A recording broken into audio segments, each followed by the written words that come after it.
Hello, my name is Catherine Princeland, and I'm here today to share with you my Science 2100 assignment, which is on sea life and the importance of keeping our sea life safe by cleaning our beaches. Today I'll be portraying the character of the 1990s TV show Captain Planet, as I believe this is particularly relevant in that the show taught us how to keep our environment clean and the importance of keeping our environment clean, which has still resonated with me today.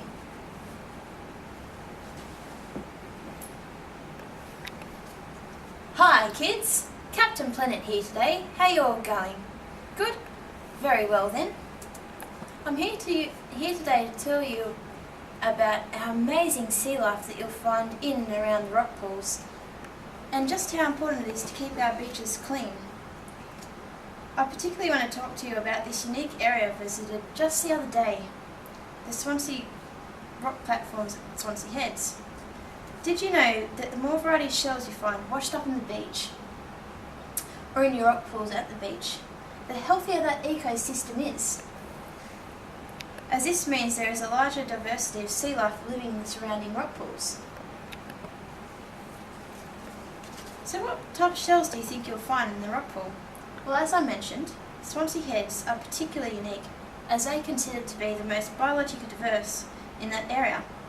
If you visit areas like this at low tide, you'll see a wide range of sea creatures living in the rock pools. For example, hermit crab, octopuses,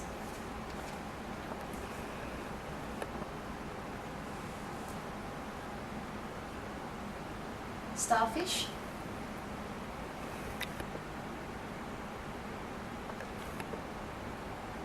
seahorses,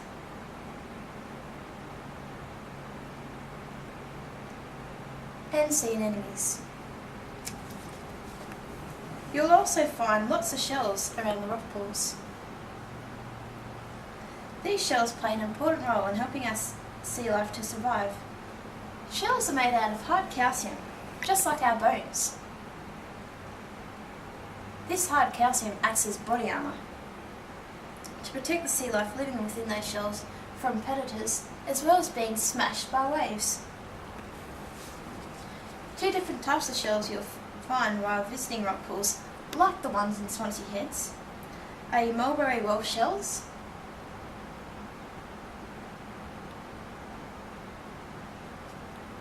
as you can see, and your turbine snail shells. The mulberry whorls are carnivorous and feed on the small creatures living inside other shells by sitting on the shell and softening it with the chemicals on their feet. The turbine snail shell are vegetarian grazers. They feed on the large seaweed that inhabits the mid to lower regions of the rock pools. If threatened by a predator, they close their trapdoor to protect themselves. Next time you go to the beach, take some photos and write down many different types of sea life and shells that you can find there.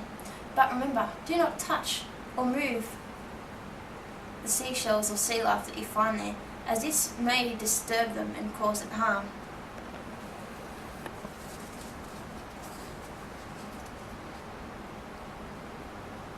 These days, most beaches will have signs which tell you what you can and can't do. As well as disturbing the ecosystem, it is important for us to keep our beaches clean, so that we can protect our sea life and the wildlife living in and around the local area.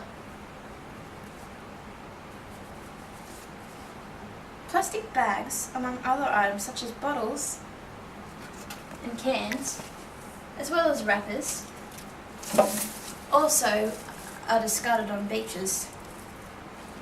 For now I want to talk to you about plastic bags. Plastic bags are particularly dangerous because they can end up in the ocean. Fishes can get tangled in plastic bags, and turtles often mistake them for jellyfish. This results in the sea life getting sick and possibly dying. Plastic bags also sink to the bottom, covering our ocean floor, as well as the corals and the sea life living down there. This results in their source of food and light being suddenly cut off, which leads to them slowly dying. So kids, I hope that you've learnt a lot today about our sea life and the importance of keeping our beaches and the surrounding area clean. And remember, if your rubbish doesn't compose, you'd better dispose of it in a safe and friendly way.